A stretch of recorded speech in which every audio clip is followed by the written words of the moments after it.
मौजपुर नाम के गांव में वसीम नाम का एक गरीब आदमी रहता था। वसीम मजदूरी करके अपना और अपने परिवार का पेट पालता था। वसीम के परिवार में उसकी पत्नी नगमा और 2 बेटियां थी। नगमा भी बेहद ही नेक दिल औरत थी। उनके बच्चे गरीबी के कारण स्कूल में पढ़ने नहीं जा पाते थे, इसलिए सब घर में नगमा के साथ उसकी कढ़ाई के काम में मदद करते थे। उनके पड़ोस में ही फातिमा नाम की एक औरत रहती थी, जो कि बहुत अमीर थी, लेकिन साथ ही वो बहुत चालाक और झगड़ालू थी। वो नगमा की बड़ी बेटी जोया से अक्सर कढ़ाई का काम करवाती थी। अब तो फातिमा बेगम का काम करते करते आंखें और शरीर दोनों थक गए हैं। उनके काम के कारण हम पूरी नींद सो भी नहीं पाते। हाँ अम्मी, और इस वजह से मुझे बुखार भी आ रहा है। आधी आधी रात तक काम करते हैं, तभी ऐसा महसूस हो रहा है। अगर वो आधा आधा काम भी दे तो हमारा गुजारा चल जाएगा, लेकिन वो एक साथ ही इतना सारा काम दे देती है, मानो 6-7 महीने का काम एक साथ दे दिया हो। अच्छा, जरा देखो तो जोया, उनका काम पूरा हो गया क्या?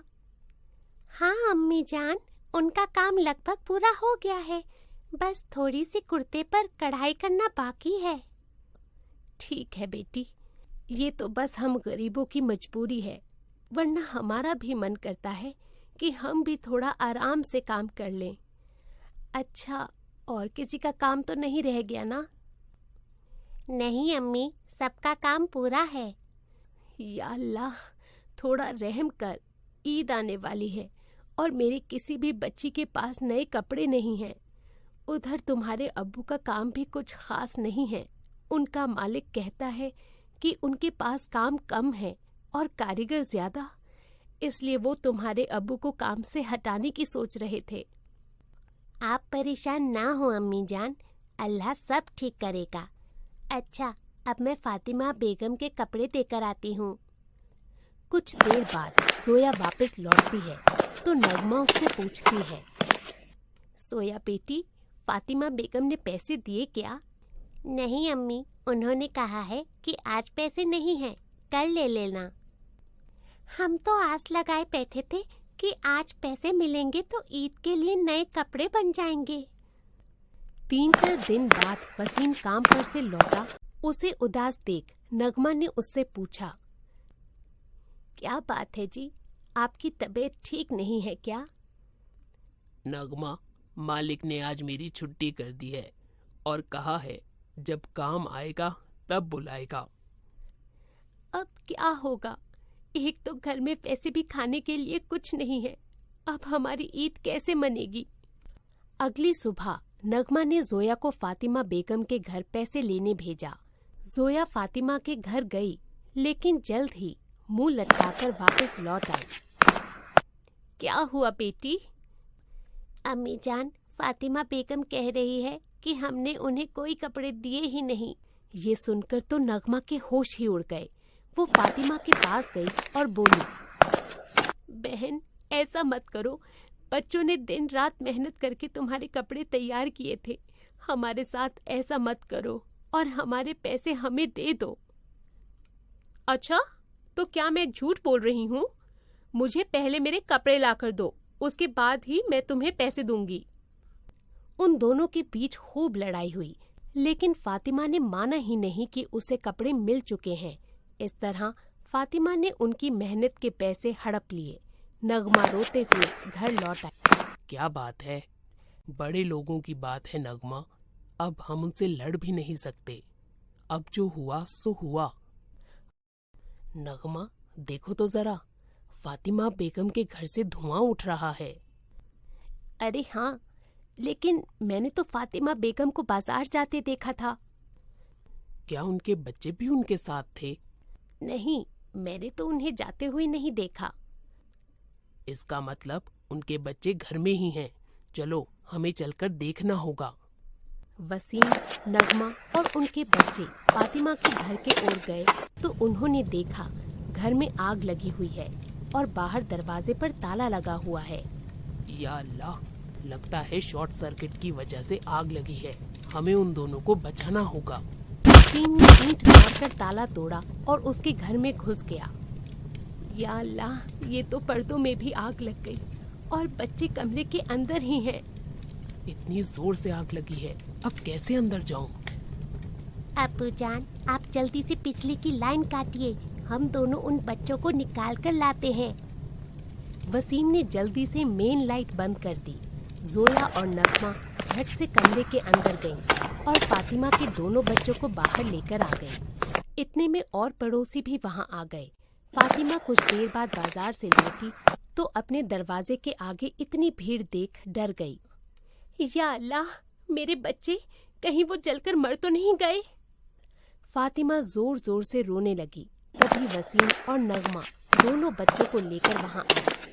भाभी जान, आप मत रोइए, आपके दोनों बच्चे सही सलामत हैं। वसीम, नगमा और उसकी बच्चियों ने अपनी जान पर खेलकर आपके बच्चों को बचाया है।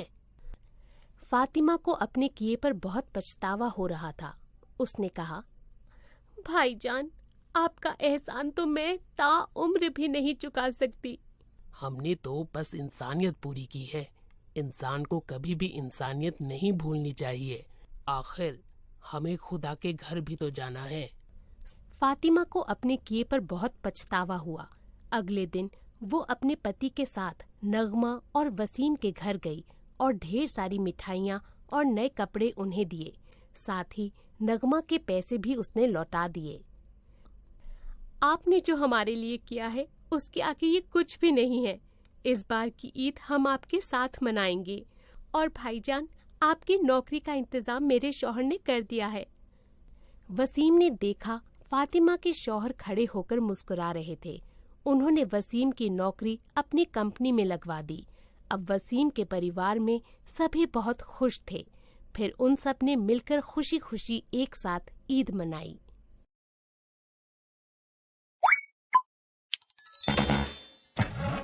अनुराधा जब ब्याह कर आई तो उसके ससुराल में उसका पति किशोर और 7 साल का देवर अखिल था। दरअसल अखिल जब 4 साल का था तो एक रोड एक्सीडेंट में उसके माता पिता की मौत हो गई थी। तब से किशोर ने ही उसे पाला पोसा। फिर कुछ साल बाद किशोर की शादी अनुराधा नाम की लड़की से हो गई। अनुराधा एक भोली भाली और साफ दिल की लड़की थी। ससुराल आते ही वो अखिल से अच्छे से घुल मिल गई और उसे माँ की तरह प्यार देने लगी। अखिल भी अपनी भाभी से माँ का प्यार पाकर बहुत खुश था। वो स्कूल से आकर सारा दिन अपनी भाभी माँ के साथ ही रहता। अनुराधा का पति किशोर एक फैक्ट्री में काम करता था, लेकिन एक रोज फैक्ट्री में काम के दौरान उसकी मौत हो गई।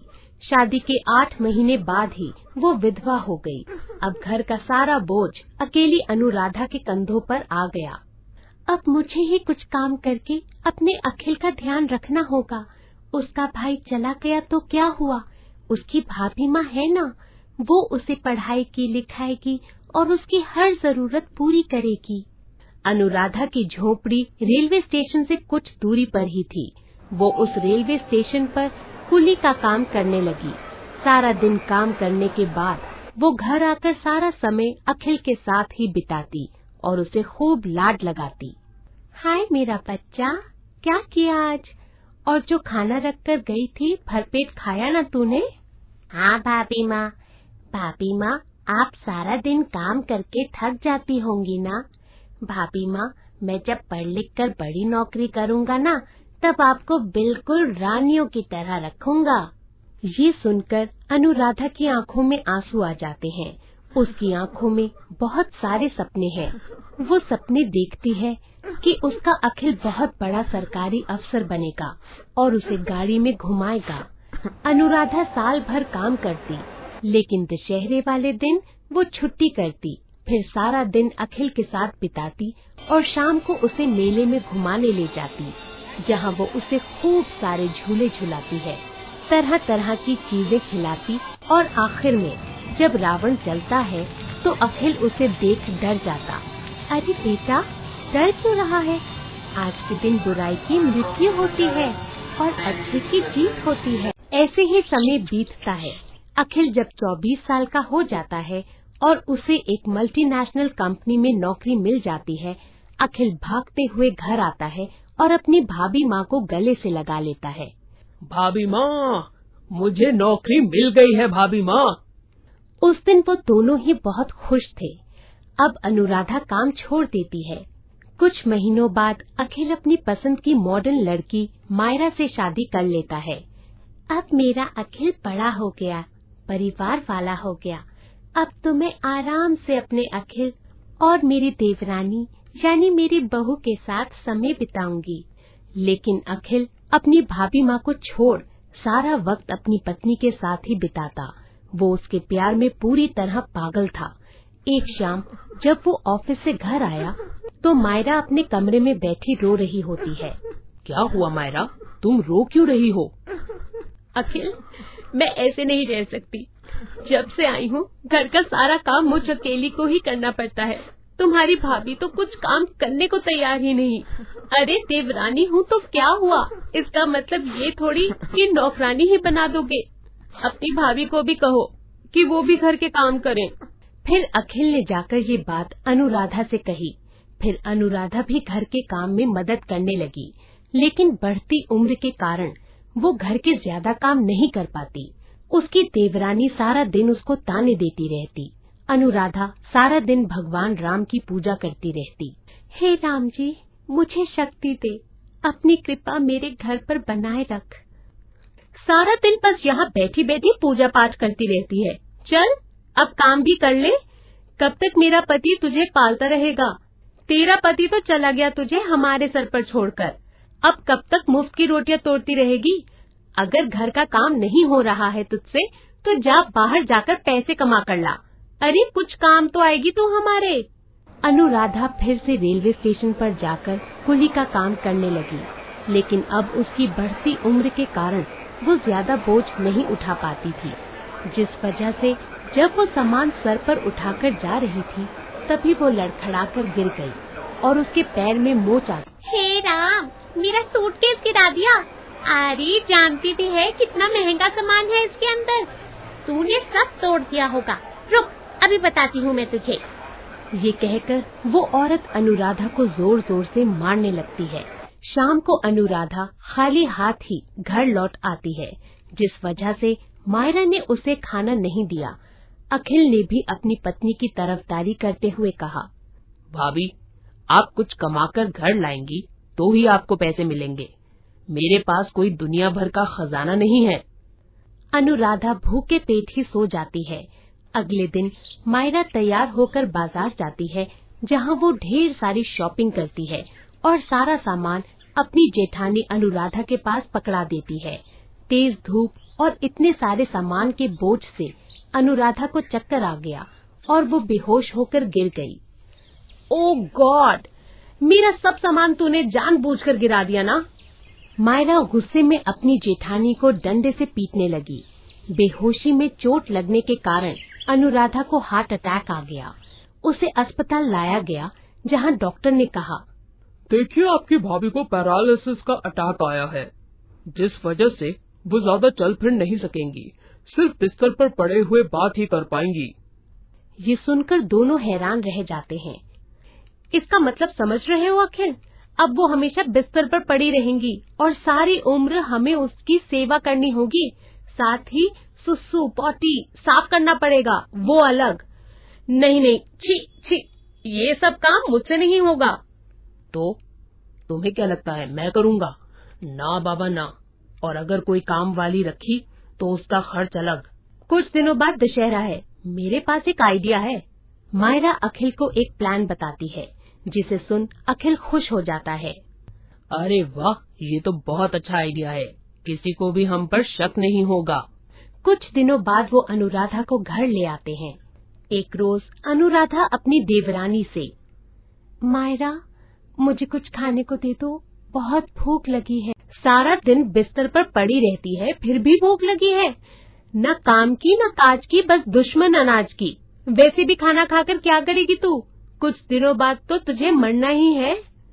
अनुराधा को समझ आ जाता है कि वो अपने देवर देवरानी के लिए सिवाय बोझ के कुछ नहीं है। ऐसे ही समय बीतता है और दशहरे वाला दिन भी आ जाता है। प्लान के मुताबिक अखिल अनुराधा के पास जाता है और उससे कहता है, भाभी माँ, याद है तुम मुझे बचपन में मेला घुमाने ले जाती थी? आज मैं तुम्हें मेला घुमाने ले जाऊंगा, वो भी इस व्हील चेयर पर। अखिल और मायरा अनुराधा को व्हील चेयर पर बिठाकर मेला घुमाने ले जाते हैं, लेकिन सुबह सुबह वहाँ कोई नहीं था। अरे, अभी तो यहाँ कोई नहीं आया, फिर तुम मुझे इतनी सुबह सुबह क्यों ले आए? जेठानी जी, तुझे भी रावण के साथ इस दुनिया से भेजने के लिए, ताकि हमारी जिंदगी का रोड़ा हमेशा हमेशा के लिए खत्म हो जाए। वो दोनों अनुराधा के मुंह पर एक कपड़ा बांध देते हैं जिससे वो चीख न सके। फिर उसे रावण के पुतले के अंदर घुसा देते हैं। पुतले के अंदर अनुराधा मन ही मन भगवान राम को याद करती है, तो वहीं बाहर खड़े उसके देवर और देवरानी शाम होने का इंतजार करते हैं। हे प्रभु, ये तू मुझे मेरे किन पापों की सजा दे रहा है? बचपन में माँ पापा छोड़कर चले गए, ब्याह हुआ तो पति भी साथ छोड़कर चला गया, देवर को औलाद से बढ़कर प्यार दिया, लेकिन आज वो मेरे साथ ऐसा कर रहा है। अनुराधा की आंखों से आंसुओं की धारा बहने लगती है। ऐसे ही शाम हो जाती है और मेले में बहुत सारे लोग आ जाते हैं और रावण को जलाने का समय आ जाता है। पुतले के अंदर बैठी अनुराधा लगातार राम का नाम अपने मन में जपे जा रही थी। राम राम राम। बाहर खड़ा अखिल अपने हाथ में बाण लेता है और रावण के पुतले की तरफ तीर छोड़ता है, लेकिन वो पुतला आग नहीं पकड़ता। ये देख सभी लोग हैरान थे। तभी एक चमत्कार होता है और उसके अंदर भगवान राम प्रकट होते हैं और उनके हाथ में अनुराधा होती है। सभी लोग ये दृश्य देख हैरान थे। वो सभी हाथ जोड़े राम जी को प्रणाम करते हैं। राम जी अखिल और मायरा के पास आते हैं और कहते हैं, माँ समान अपनी भाभी को जिंदा चलाते हुए तुम्हें शर्म नहीं आई? जिसने तुम्हें अपने बेटे की तरह पाला, आज उसी के साथ तुम ये हरकत करने जा रहे थे। और तुम मायरा, तुम्हारा पापों का घड़ा भर गया है। अब तुम दोनों को कोई नहीं बचा सकता। हमें माफ कर दीजिए प्रभु। प्रभु, हमें क्षमा कर दीजिए। लेकिन राम जी अपनी शक्तियों से दोनों को रावण के पुतले के अंदर बंद कर देते हैं और उसके बाद उसे आग लगा देते हैं। इस तरह उन दोनों को अपने कर्मों की सजा मिल जाती है। फिर राम अपनी भक्त अनुराधा को पूरी तरह ठीक कर देते हैं। फिर अनुराधा अपनी भक्ति की शक्ति से खुशी खुशी जीवन बिताने लगती है।